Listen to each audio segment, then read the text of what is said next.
and welcome to the Red Wagon Estate Planning and Elder Law Show, hosted by me, yours truly, Jeffrey Belomo, where we discuss all things estate planning and elder law, and well, hey, anything else we want to talk about. And today's podcast is going to be all about estate planning and elder law. On today's podcast, we are going to talk about the top questions that I get as an elder law attorney. And boy, do I get a lot, so we're going to have a lot of fun today. I'm going to be looking forward to this podcast. Just a reminder to all my listeners, please do not take anything you hear from this radio show or any other radio show for that matter to constitute legal advice. If you're looking for legal advice, please call an attorney licensed in the state that you live in that specializes in the area that you are looking for advice. Then and only then can you talk to an attorney and get legal advice about your specific situation. This podcast and every other show is for informational and educational purposes only, and please act accordingly. I would love and be honored to assist you if you're looking for an estate planning and elder law attorney in the state of Pennsylvania. Please give us a call at 717-845-5390 or check us out on the web at www.belomoassociates.com. All right, so on today's podcast, we're going to talk about the top questions that I get as an elder law attorney. Well, the number one question that I get, and I get it all the time, is what is elder law? Let's just start there. What is elder law? And, I wish that they didn't call it elder law. I wish they called it asset protection law or something other than that, because let's be honest. When somebody says elder law, what do you think of? Of course, the elderly, right? And sure, sometimes individuals who are elderly end up needing asset protection. And maybe there's a higher percentage of them that do versus younger individuals. But the truth is, asset protection is for everybody. It's important to remember that once you turn 18, you are deemed to be an adult. You are deemed to have capacity. You can enter into contracts. You now are expected to be your own individual. So, for example, if a child goes off to college, can the parents call the school and talk about grades or talk about finances or talk about money? No. And even if the parent is paying the bill, it doesn't matter. They need a power of attorney or they need to sign some authorization with that school to be allowed to discuss that information with them. Why? Because they're deemed to be an adult.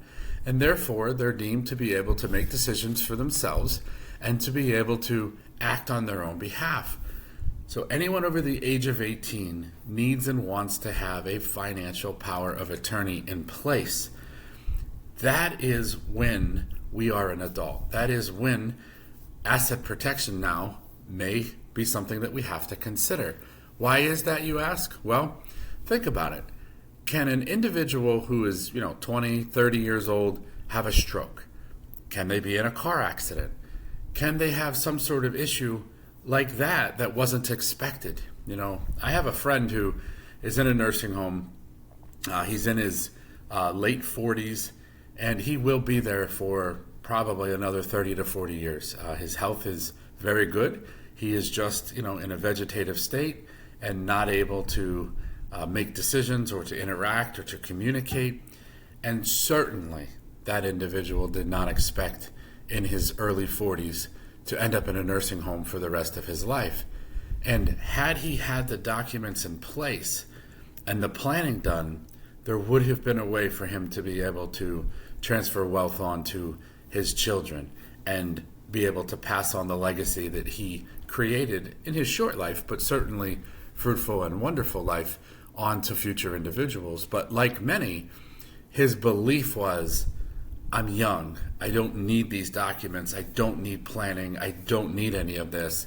And unfortunately, because of that, a good bit of money was squandered and will never be able to pass on to his children, on to the next generation, simply because he didn't have those documents in place. He didn't even have a power of attorney that would authorize an individual to be able to protect assets or to do asset preservation for the individual, simply because he just thought he was too young. He just didn't think that he needed it. So I wish that they didn't call it elder law. I think that really does our community a disservice, because people just assume that doesn't apply to me. And unfortunately, anyone over the age of 18, it applies to. And when you have the ability to get those documents in place, it's important to do so and to get them while you still can and while you have capacity. And while I'm on that topic, I mentioned the word power of attorney. Another question that I get all the time is, Jeff, isn't any power of attorney good enough? Isn't any document that I get good enough, whether it be online or whether it be a general practice attorney? A power of attorney is a power of attorney, right? No, actually, that is not true. Pennsylvania in particular, but a lot of other states as well, provide in their statute that the document must be specific about what it is that you're authorizing an individual to do on your behalf. So just by way of education, let's remember the person who is giving the power away is called the principal. So the principal is the adult individual who wants to ask someone else to act on their behalf. The person acting on their behalf is the agent. That is the power of attorney. That is the person that's going to step in and help you make financial decisions or medical decisions if it's a medical POA or whatever decisions need to be done. And that is the document that authorizes us to do it. There is no such thing as a all-powerful power of attorney. Only a document that specifically provides for it is a document that is something that is all-powerful, if you will. A lot of people put the words durable on their powers of attorney, and consumers believe that durable means all-powerful. No. Durable simply means that it goes through incapacity. In England, when the original laws were set up, it was essentially said that you had to say it was a durable power of attorney or it wasn't. And then when you became incapacitated, it was no longer a valid document. Well, that's pretty crazy, right? I mean, an individual gets a power of attorney so that somebody can act on their behalf when they don't have capacity. And the document must specifically say that it lasts through incapacity? Well, isn't that the whole point, right? So when we were creating our laws in the United States, we said, okay, it is presumed to be durable. It is presumed to go through incapacity. That is the whole point of the power of attorney. So we're going to allow it to be going through incapacity, and only if I want it limited is it limited. Meaning, okay, I'm going to give the power of attorney to my friend Bob to make decisions next Friday at a settlement for a house located at 1234 Fairway Drive, right? So that individual has a limited power of attorney for next Friday to close on a house. That specifically limited that power of attorney to that specific thing. Whereas if you just say power of attorney, it is presumed to be durable. It is presumed to go through incapacity. But that doesn't make it all powerful. That doesn't make it that it's going to include everything that you want in it. So you have to specifically provide for everything that you want to be in the document. In Pennsylvania statute, they talk about hot powers or powers that you have to specifically provide for. And a lot of those stem around the asset protection realm, meaning you have to specifically say that this is an unlimited power of attorney, unlimited gifting for the purpose of asset protection, asset preservation, Medicaid planning. Most powers of attorney limit the gifting provision up to the annual exclusion gift that is applicable in the year that it is necessary. So just by way of background, currently the annual exclusion gift is $17,000 a year per person. So if a spouse enters a nursing home and they were to attend one of my workshops or they were to listen to my podcast, they're going to know that assets can be preserved even in a crisis situation. And even if a loved one is already in a nursing home, we can protect 100% of assets currently in Pennsylvania if a person enters a nursing home. But wait, not so fast. First, we have to remember that there is a 5-year look-back period. We're going to look back 5 years. What are we looking for, you ask? Gifts. Gifts. Gifts.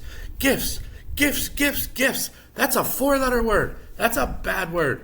If you've listened to me and you've heard me speak before, you know a gift is non-take-backable. It is non-take-backable. take a backable. Once you give it, it is gone. Please listen to other podcasts. Please come and hear my workshops to understand why not to do that. But if that were the case and that spouse came into my office, I would only be able to protect $17,000, not 100%, because the document itself limits the ability to do it. Very, very few attorneys put that power in there. And it is because there are very few attorneys who are truly elder law attorneys, who truly do asset protection, who truly understand all of the crisis stuff that can be done on the back end. It is very difficult for me when I have clients come into me and say, a spouse is in the nursing home and I want to protect assets and here's the power of attorney, and it limits it. And then when the spouse doesn't have capacity, I can't update it. I can't do another one. And yes, there is a process called guardianship. And yes, you can go into the court and have a guardian approved, but it is not an easy way to go in order to ask the judge to authorize Medicaid, asset protection, asset preservation planning. We have gotten approvals. We have done it. It is certainly something that has occurred, but it is not a very common occurrence, and you're adding a lot of costs and a lot of emotion to the family. And we can avoid all that. All we have to do is have a power of attorney that specifically provides that we can do it. So the question of, can I go anywhere? Can I get it from anyone? The answer is definitely no. Absolutely not. You want to go to someone who understands asset protection, who provides for it in the documents. That will protect you and your family in the event of a long-term care situation. We were just talking a little bit there about elder law, so I might as well answer the next question that I get all the time, which is, why should we use a certified elder law attorney? You know, there are very few designations in the legal arena that show you that somebody has a focus or a concentration in a certain area. Very few practice areas that have it. We are fortunate that there is a certified elder law attorney designation. It is under a board called NELF. The National Elder Law Foundation is the organization that actually certifies elder law attorneys. NELA is just the national organization called the National Academy of Elder Law Attorneys, but NELF is the organization that actually certifies them. In Pennsylvania, it is under authorization of the Pennsylvania Supreme Court, meaning that Pennsylvania Supreme Court does recognize the designation. Why it's important is it is very difficult to become a certified elder law attorney. You have to practice for a minimum of years. You have to have a concentration of so many hours a week focusing in elder law. There are, I believe, 12 main concentrations areas that elder law encompasses, and then the top 5 are kind of tested more heavily, and then the last 7 are tested less heavily, but certainly you have to be able to show that you have so many hours in the top 5, and then as well as the secondary 7 to get to the total of 12. And then the exam itself is a very difficult exam. In fact, at times, the pass rate for the exam has been as low as 19%. When I took it, it was a 19% pass rate. So by no means am I saying that they are better attorneys or that they are better people. No, just that we have to be able to show so many areas in this specific area, so many hours, so much concentration, and then pass an exam once we show the aptitude that we've done enough cases. So it certainly will tell a consumer that this individual practiced for a lot of hours in this specific area and then was able to pass an exam that was extremely difficult, very low pass rate. I was fortunate to be able to grade elder law attorney exams for several years, and it was very, very rewarding for me to be able to give back to the organization. But watching and reading some of the exams, I can tell you that there are a lot of people who think that they understand a certain area and really don't have any idea what they're talking about. So it's just a really good way to know that the attorney concentrates specifically in this area and that they understand the ins and outs. as one component of that, asset protection is in there, the asset preservation, the Medicaid planning, the special needs planning.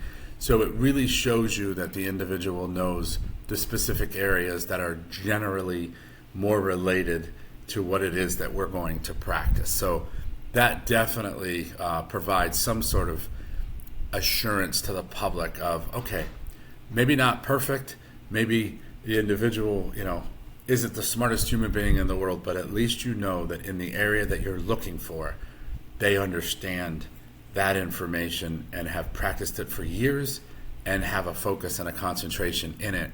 And then it does get basically the blessing of the Pennsylvania Supreme Court in Pennsylvania as a designation that is recognized. So it's just a good thing for the public to kind of use as a low, a barometer so that you know what to look for in the beginning. Another question that we get a lot is, Jeff, can't I just non-probate beneficiary designate everything? Can't I just put beneficiary designations on everything and not have to worry about any of this?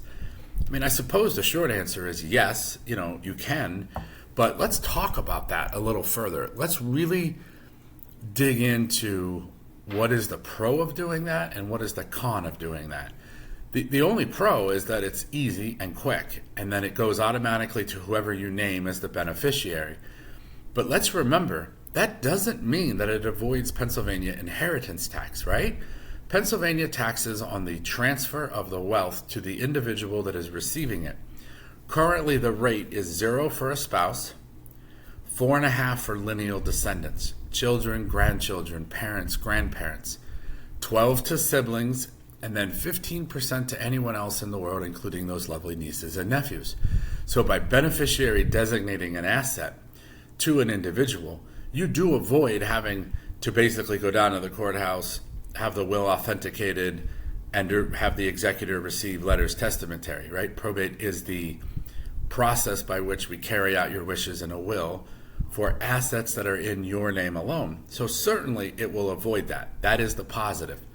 But it doesn't avoid the inheritance tax. So oftentimes, what we see happening is the asset transfers automatically to an individual. They receive it.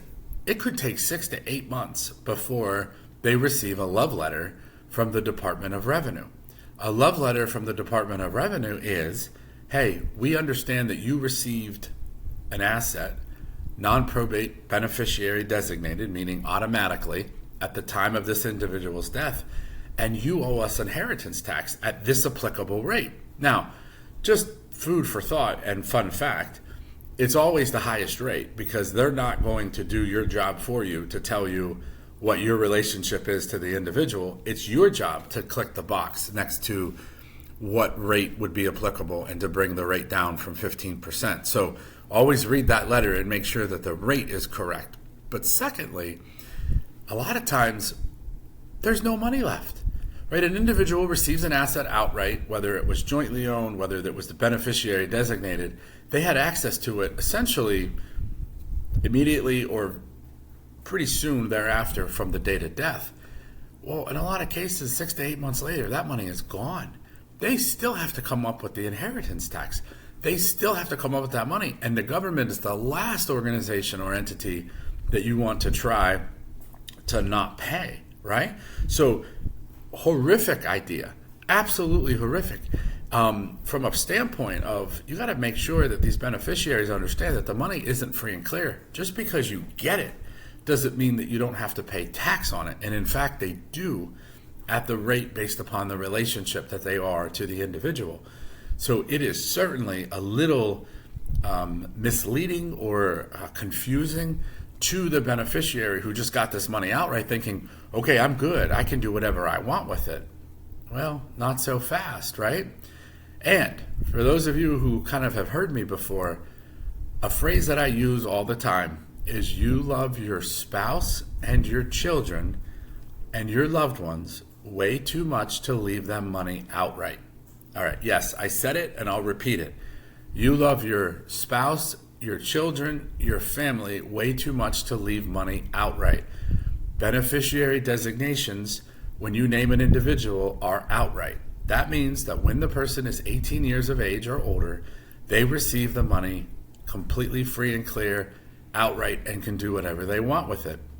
Debtor-creditor law tells us that whatever you have direct access to, so too do your creditors, right? So the joke that I'll use in a lot of workshops is, I used to manage water parks, and I used to oversee lifeguards for years.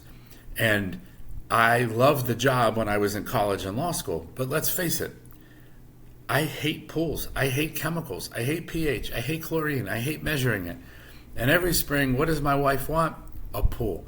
And when I pass away and that life insurance transfers automatically to her, what is the first purchase that she's going to make after she agrees for a reasonable amount of time? A pool. And what comes with every pool? A pool boy, right? And when that money goes out, right, who gets the money? Well, my wife, my daughter, and Biff.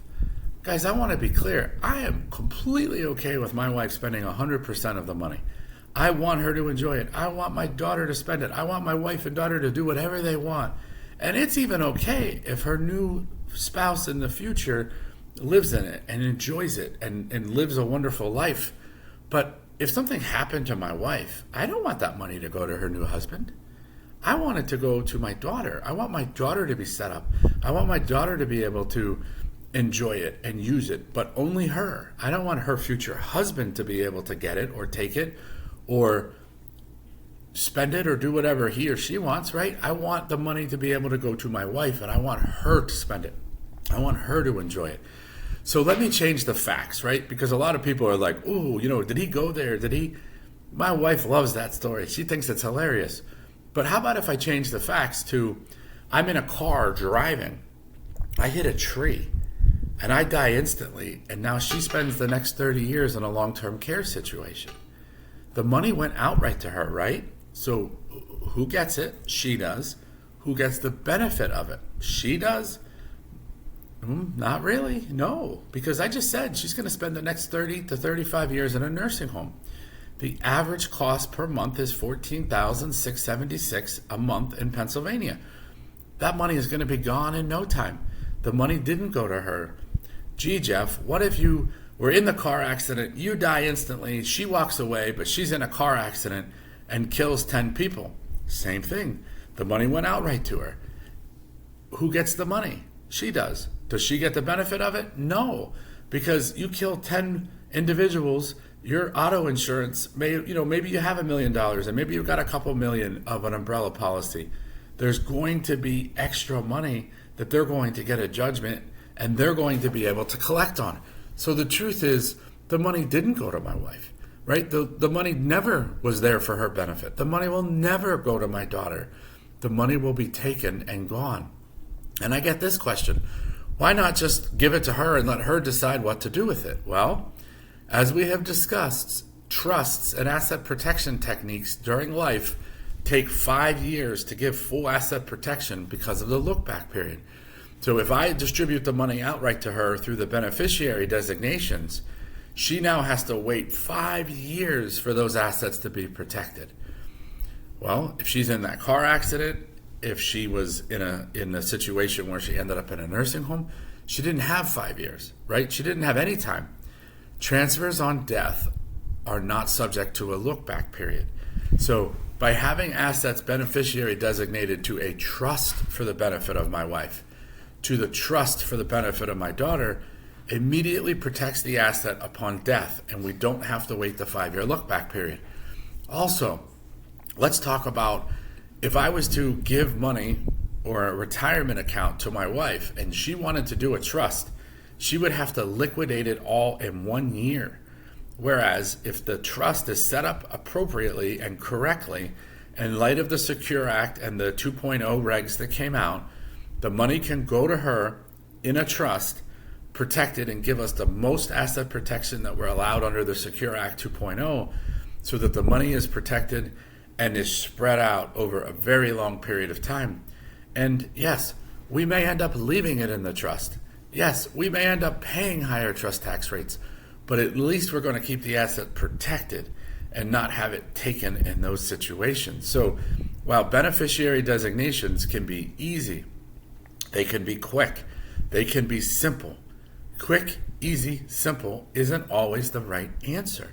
It's not always the best thing. So we have the inheritance tax problem that they still have to pay. We have the fact that it went outright to them and they could lose it to a future spouse, to a nursing home, to a car accident, and children as well. As I want my daughter to spend the money. I want her to enjoy it. And my sister will be the trustee for her. Up until she is 35 years of age, she will have access to it. She will be able to spend it. She will be able to get it for college, weddings, education, whatever she needs. But she can't just go blow it, right? And then when she's 35, she is in full control. I did not say ownership, did I? I said full control. That's where she could spend it all if she wanted to. And that's okay. I want her to spend it all. But I don't want her to pay off her debt and then have her spouse take half of it. Or I don't want her to get in a car accident and lose it, or have a stroke and lose it. I want it to go on to her children and grandchildren and great-grandchildren and be able to pass a legacy. So while beneficiary designations are easy, they are not always the best option. They provide no asset protection unless you name the trust for the benefit of the spouse. You name the trust for the benefit of the child, and it has to be set up correctly. So you're going to want to work with somebody who knows how to do that correctly.